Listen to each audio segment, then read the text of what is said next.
Hello, welcome pen friends. I'm so excited today. It's really interesting how the universe works because I wanted to do a YouTube video about InCoWriMo, but I thought, well, how does that relate to fountain pens? Other than the fact, of course, that I'm using my fountain pens and my stationery to do this, to write letters, you know, and I'll tell you a bit more about it in a minute.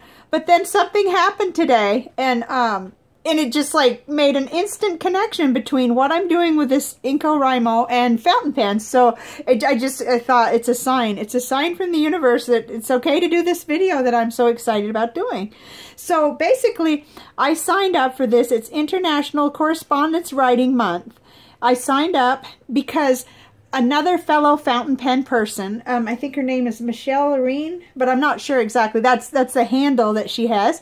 And over on Larry's Fountain Pens, she put up, you know, how to do it, what it was, you know, kind of a link. And I followed it and I thought, you know, I've seen this on Instagram for a couple of years. I don't know what it is. So I went and I followed the link, and turned out it just was right up my alley. You know, pen paling basically, with a laundry list of people to choose from. And you can go to this website. Now, it's too late to add your name and address for this year, but you can write to people that are on that list. They want to get letters, and, you know, potentially you could get letters back from them.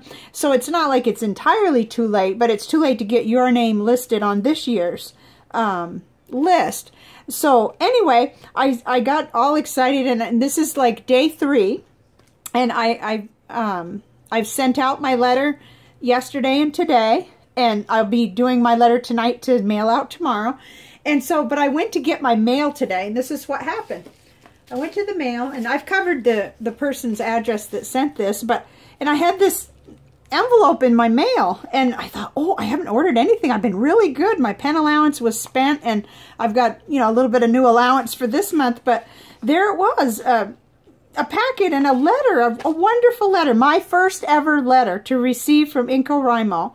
And it was a letter, a beautiful letter, and a pen. I was just blown away. I just had no concept that anything like that would be, you know, happening with these things. You know, it's all about writing a letter and getting to know people. But this beautiful pen was in the package, and he says, perhaps you can give it a good home. And yes, I can. It's a Tombow, and it's called a Tombow Object, and it's a metal pen. It's about equivalent to the Pilot Metropolitan in weight and size, just about, you know, but it's this beautiful teal color, which I had been wanting a pen this color, and it has a medium nib on it, and it's a Japanese pen, so it's very fine. And then inside, of course, it will take a converter, but it didn't have one, so I just used a Kaweco cartridge that I did have, and it's not color matched or anything. This is a Kaweco Ruby Red, but I got it inked up and wrote with it, and you know, I'm still like going around like in a daze, like, my goodness, this is just amazing. It's so much fun. And so I wrote with the pen, and I worked on it a little. I actually used my pen desk is a mess. I have it here somewhere. I used the little metal shim, the little brass shim, to open the tines a little.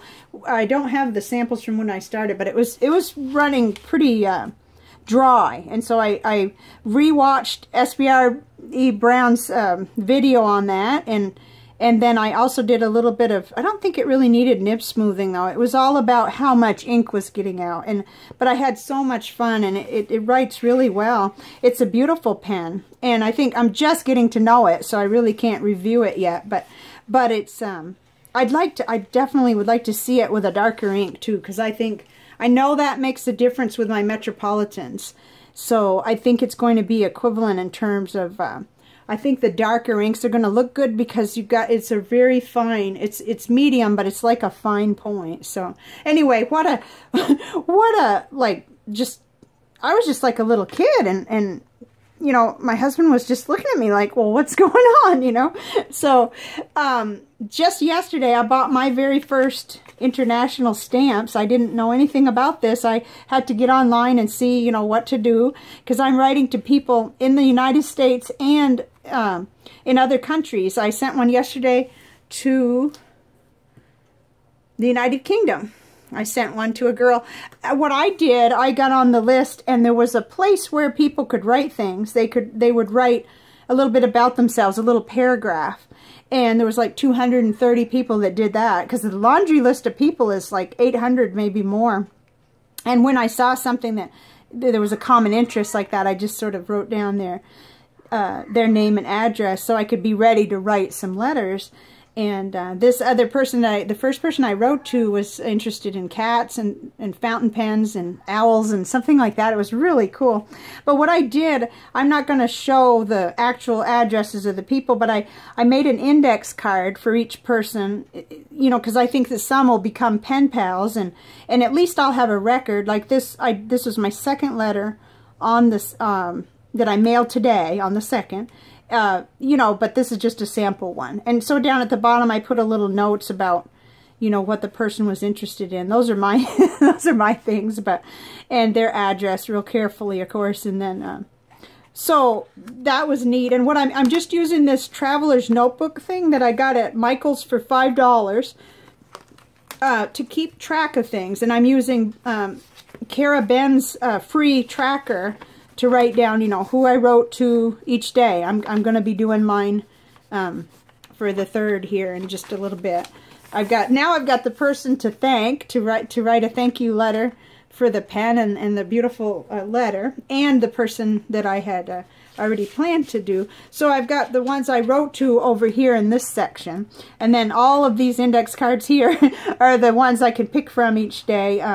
I didn't choose, I think I chose like 6 or 8 that were in countries that require the international stamps, and then the rest were from here. And a couple of the index cards I made are people in my own address book, like people that I kind of owe a letter to. You know, like one is my cousin. She's retired now, and I'm going to try to write to her and get caught up with her life and everything too. So this is just, I just can't believe it. If I hadn't followed the link that, I think her name is Michelle, but that she put on Larry's fountain pens, I wouldn't have experienced already. And this is, what is this date? Is this February 2nd? I think it is.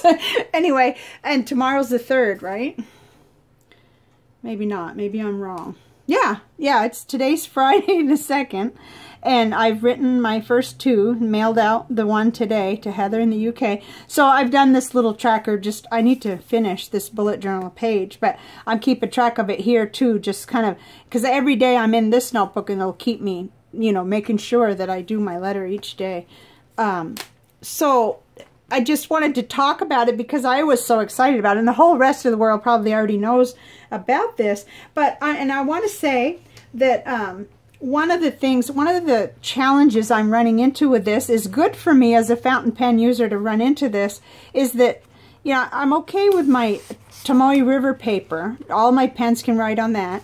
This is some really pretty Hallmark stationery that I love, but my fountain pens tend to drag on it unless they're really wet writers, like with a broad nib. And so I've kind of got discouraged. I found out that paper, as pretty as it is, it's not working out too good. And then these cards, these note cards, I like to get at a half-price bookstore. They're beautiful, but I had to use my extra fines on this. So I'm learning a lot about, I need to kind of continue to learn and grow in terms of what paper I can use for correspondence, because, see, I don't type letters to my mom anymore. I still write them, but I think I usually use the Tombow River paper with her, because I'm likely to put in like a magazine article or something, and it's going to already be about an ounce anyway. But on these, I wanted the person to have something a little bit pretty, and I've got stickers and stuff. So I'll be learning, you know, what paper works with what. A lot more learning than what I have had so far. So I just wanted to do this video so that anybody who didn't know already might learn then from my learnings that this exists. This is a neat thing, and it's fun, and it's really not that time consuming either. I think, you know, I had a lot of fun looking through the names. I picked out 2 from my home state, from Vermont, and one just jumped right out at me because it was not only Vermont, it was a road that I have to drive on to get from where my mother lives to where my brother lives. And so it's like, wow, I drive by her house, basically, you know. Hopefully it won't come across like a stalker when I say, oh, I drive on your road, you know, but I mean, it's generally speaking. The back of this, I just love this, I guess it's just a desk map. The back is the whole United States, so I can look up virtually where anybody on my InCoWriMo list lives, because, let me just turn it over, what the heck. The back is not as in good a shape, but it's got the United States, so I can see, because there are quite a few people from the United States that I was interested in writing to. There were a couple up in Washington State, a couple in Vermont, where else? Just basically all over. So it's fun because I can sit here at my desk and I can look and I can see, because I've got one from Australia that I wanted to write to, and then there's another one in the United Kingdom. Let's see, in here somewhere. And I was hoping to find somebody from Iceland because my son was stationed there back in 2010, and he had sent beautiful pictures from there. And he sent me coins and all kinds of stuff, but his correspondence was all through APO, so I don't think there were any neat stamps or anything like that. It was all, you know, basic. But so that's just what I wanted to say, and I'm just getting started. As I go along, I want to do some journaling, but it's just a blank page right now. These, I haven't even written in them yet. That's kind of silly, but I had really wanted to try this format, and I didn't want to invest a lot of money yet until I see whether the Traveler's Notebook format would work for me. And I thought $5 was just fine to find out. And these come out, you know, and they have the little elastics. Well, everybody knows that, I guess, but I just thought that was neat. And there's some dot grid inserts, and there's different people that I follow that sell really neat inserts too. But and this I'm really excited about. The folder parts that you can put in. And this is not really leather, it's just some kind of a faux leather, I guess. But I thought it was a nice purchase, and I can just grab it and with my stationery, and I'm all set. So it wouldn't be complete if I didn't do a crystal. So for today, I chose this one. A friend gave me this one. I think I mentioned to her one time that I had kind of mixed luck with sleeping. You know, sometimes I sleep real good. And this is Howlite, and this is, she said this was really good for sleeping and relaxing. So I'm going to read a little bit about it from the Crystal Bible by Judy Hall. So the picture is not quite what it looks like, but this is the white version of it. That's a green one. It says, Howlite is an extremely calming stone. Placed under the pillow, it's an excellent antidote for insomnia, especially when this is caused by an overactive mind. It can also be used as an elixir and sipped for an hour or so before going to bed. I haven't done that, where you put the crystal in the water. I'm afraid of making a mistake or something with something.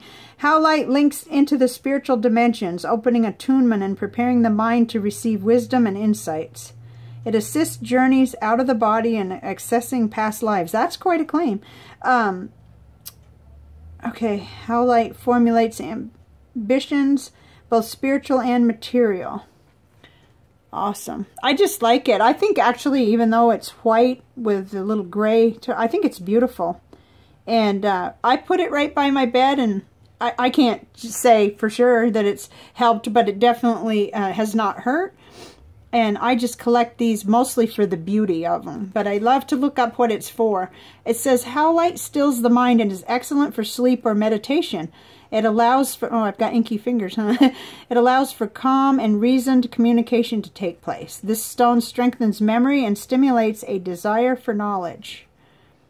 Howlite can calm turbulent emotions, especially those that have past life causes. It releases the strings that tie old emotion to present life triggers. Well, that's important for all of us, I think, if we've had any negative or any trauma in our life. So this is one of my favorite crystals, probably because my friend gave it to me. She let me choose it out of a little bag of the same kind. And so I'll never forget that she gave it to me and stuff. And it's just real pretty. So I thought I would do that. okay, I think that's it for today. And if you want to write to me or want to get a letter, you can go to where it says about, and I put my email on there. So I always am looking for pen pals. I haven't been real organized till now, but now I actually can say I'm organized enough to have an index card for each correspondent and a place in my bullet journal to keep track of it. And I'm so grateful to the person who you know, posted that information that was so clearly linked to where to go to do this InCoWriMo, because I'm sold. I'm going to be doing this every year. And it's not about getting a free pen. That was just amazing and fun, but it's much more than that. It's a lot about connecting with people and learning about different places and just, you know, making friends. So, and that's what this YouTube channel is all about too, really connecting with people. So, thank you very much for viewing, and I will see you next time. Bye now.